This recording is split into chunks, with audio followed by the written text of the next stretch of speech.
जय श्री राधे, जय श्री सीताराम। कभी कभी विचार ये भी आता है कि ये बात सत्य है या झूठ है, क्योंकि बहुत से ज्ञानी महात्मा कहते हैं कि भक्त सुदामा ने चना जो खाए थे वो भगवान श्याम सुंदर से छुपाकर खाए। तो सुदामा ने भगवान श्याम सुंदर से मित्रता करने के बाद फिर ये छल कपट क्यों किया, जबकि भक्त सुदामा को जितेंद्रिय प्रशांत आत्मा भी कहते हैं, जो भगवान के परम भक्त थे। तो ये चने फिर सुदामा जी ने उनसे छुपाकर क्यों खाए। कभी कभी कोई तो कहता है, गुर से कपट मित्र से चोरी कहो निर्धन कहो कोड़ी। तो सुदामा ने ये कपट किया मित्रता से, अपने मित्र भगवान श्री कृष्ण से कपट किया, तभी उन्हें गरीब होना पड़ा। लेकिन कभी कभी विचार ये भी आता है कि भला प्रशांत आत्मा जितेंद्रिय भक्त सुदामा जी ऐसा कभी कर सकते हैं? ऐसा कभी नहीं कर सकते हैं। अगर उन्होंने भगवान से छल कपट किया होता तो उन्हें भगवान मिलते ही क्यों? क्योंकि भगवान तो उन्हीं के पास आते हैं, उन्हीं को दर्शन देते हैं जिनके हृदय में छल कपट नहीं होता है। निर्मल जन मन सोई मोय पावा, मोय कपट छल चित्र भावा। तो छल कपट भगवान को कभी प्यारा नहीं है, भगवान तो निर्मल मन ही प्यारा है।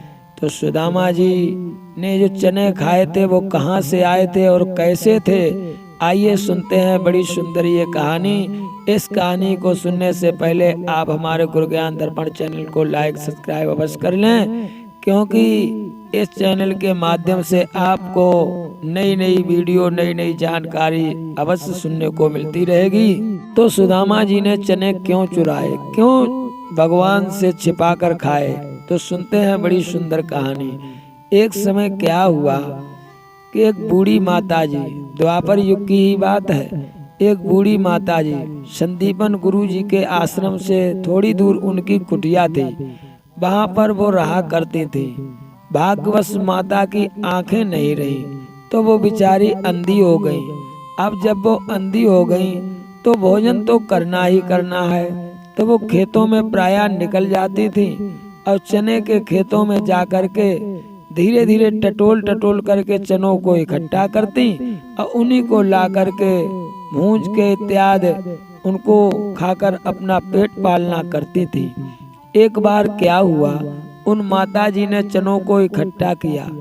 इकट्ठा करने के बाद वो उनको लाई और किसी प्रकार उन्होंने जैसे तैसे बना आग में उनको धीरे धीरे भूना। और भूनने के बाद वो बूढ़ी माता जी चनों की पोटली को लेकर के अपने कुटिया के अंदर गई।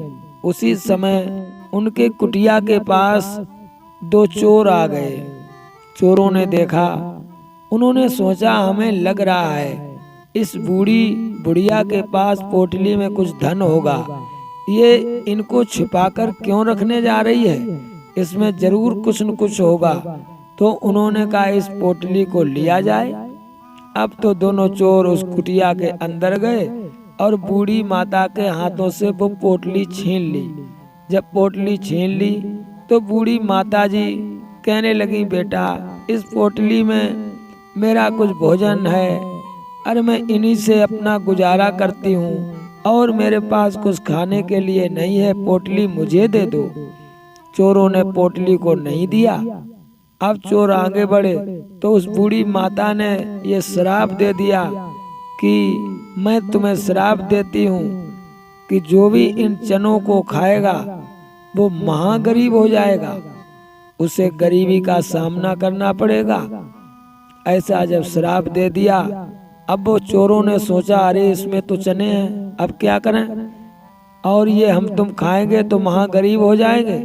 तो उन्होंने वो पोटली ले जा करके और संदीपन गुरु जी के आश्रम में रख दी। लेकिन ये बात सुदामा जी उसी समय वहां पर लकड़ियां इकट्ठा कर रहे थे, उन्होंने ये बात अपने कानों से सुनी और वही पोटली जाकर के संदीपन गुरु के पास उन्होंने रख दी। जब लकड़ियां और इकट्ठा करने के लिए गुरुदेव ने भगवान श्री कृष्ण और सुदामा जी को भेजा, तो माता जी ने कहा शाम होने को आई है और ये खाएंगे क्या। तो वही पोटली माता जी को प्राप्त हो गई। माता जी ने सोचा किसी शिष्य ने रखी होगी, तो उन्होंने पोटली वही दे दी सुदामा जी को और कहा इसमें चने हैं बेटा, मिल बांट के खा लेना। सुदामा जी मन ही मन सोचने लगे ये चने तो श्रापित हैं और गुरुमाता ने दिए हैं, क्योंकि गुरुमाता से कहूँगा मैं तो गुरुमाता का अपमान होगा। अब मुझे चने तो खाने ही हैं।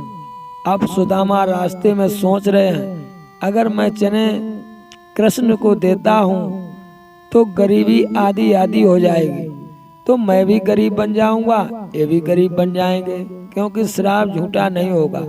तो ये हमारे मित्र हैं, तो हम अपने मित्र को कुछ दे नहीं सकते हैं, तो मित्र के हिस्से की गरीबी तो ले ही सकते हैं।